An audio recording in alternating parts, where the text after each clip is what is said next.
Eh ben, le projet a commencé avec mon ami et co-scénariste Thomas Gunzik. On ne savait pas ce qu'on allait écrire, donc on s'est mis dans le jardin pendant l'été, tous les après-midi. La première idée qui est arrivée, c'était « et si Dieu existait, qu'il habitait à Bruxelles dans un appartement pourri ?» Et s'il avait une fille dont on n'a jamais parlé, et une femme dont on n'a jamais parlé, qu'est-ce qui se passerait, toi? Et qu'est-ce qui se passerait si la fille de 10 ans, pour se venger de son père, balançait sur Internet les dates de décès de tout le monde et que chacun reçoit le jour où il va mourir sur son téléphone portable. Donc ça s'est assemblé comme ça. Et puis après, on a développé chacun des personnages, 6 nouveaux apôtres pour en faire 18, comme au baseball. 6 perdants magnifiques, toi, qui doivent chacun réagir différemment en fonction des années qu'il leur reste à vivre ou des jours qu'il leur reste à vivre. Et faire de leur vie un chouette truc, vu qu'ils savent qu'ils ne sont pas immortels. Dieu existe. Il habite à Bruxelles. Loi 2129. Quand on plonge un corps dans la baignoire, le téléphone sonne. C'est intéressant de prendre des personnages comme ça, qu'on se dit Dieu, mais avec un petit D, et créer Bruxelles. Et c'est très concret, et on se retrouve dans l'univers que la création, c'est le truc qu'on a là, dehors, maintenant. Enfin, ça a un autre sens. J'ai rencontré des Grecs qui disaient « Ah oui, Bruxelles, c'est pas mal, parce que c'est là qu'on crée les emmerdements universels, toutes les lois pour nous emmerder. » Et je vais « Ah d'accord, mais j'avais pas compris ça en écrivant le scénario. » Loi 2218. La file d'un côté avance toujours plus vite. C'est dégueulasse ce que tu fais aux gens, tu les connais même pas et tu t'amuses à leur faire du mal. Et t'es mon héros. N'importe qui ferait mieux que toi. C'est interdit d'aller dans le bureau.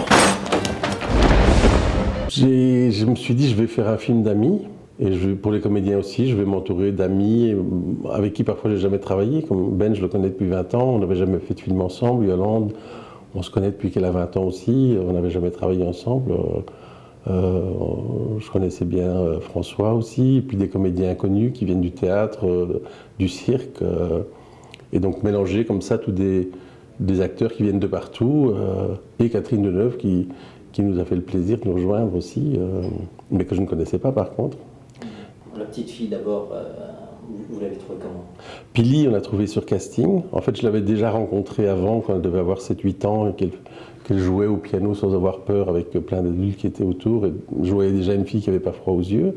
Elle avait fait 1 ou 2 petits rôles dans d'autres films, et au casting, elle était tout de suite fabuleuse, quoi, parce que je lui disais, tiens, ici tu rentres dans le tuyau, mais avec un peu plus de, je trouvais pas le mot, elle me disait de détermination. Je me dis, à 10 ans, c'est pas mal, quoi. Donc elle a l'essentiel de ce qu'il faut à un comédien, qu'on ait 10 ans ou 60 ans, c'est l'intelligence des sentiments, la compréhension des sentiments, et ça, elle l'a fort, quoi. Donc c'est vraiment, enfin, et elle porte le film sur ses épaules. C'est exactement à ce moment-là que je me suis décidée à faire quelque chose. Tu sais ce qu'elle a fait, ta fille?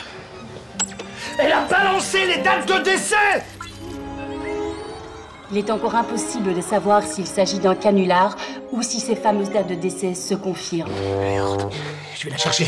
Mais je peux te dire que cette fois, elle va dérouiller.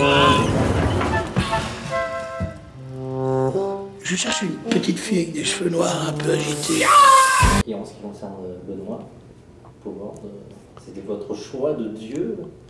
Ben, c'est quelqu'un d'adorable, incroyablement gentil, qui fait très très bien les méchants. Ah oui. Et bon, un bon film, et pour un bon film, il faut un bon méchant. Et il amène vraiment toute la dimension comique, en plus, toute la ligne comique qui est indispensable au film. Je pense que si le pape, s'il voyait ce film, il rigolerait bien, parce qu'il n'est pas con.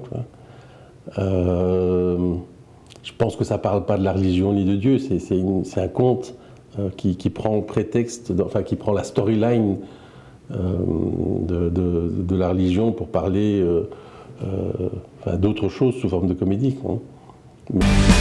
Qu'allons-nous faire du reste de notre vie est la question la plus fréquente sur les réseaux sociaux. 62 ans à vivre, 62, test.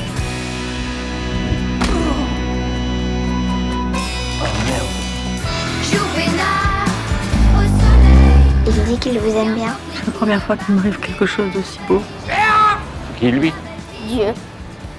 Je l'imaginais pas comme ça. Qu'est-ce qui s'est passé? Un miracle. Dieu nous dit, aime ton prochain comme toi-même.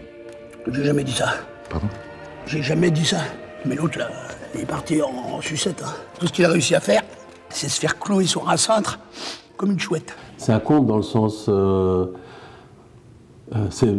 sait bien que c'est pas réaliste.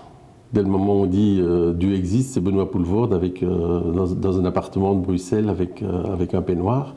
Tout de suite, on sait que c'est transposé. Il n'y a rien qui a l'air vraiment vrai. C'est décalé, frontal, il y a une espèce de théâtralité. C'est un mélange de comédie, de poésie.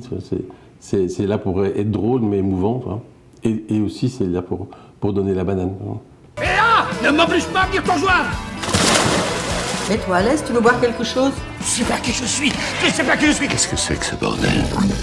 Ah, tu es déjà rentré? Salut, c'est encore Kevin.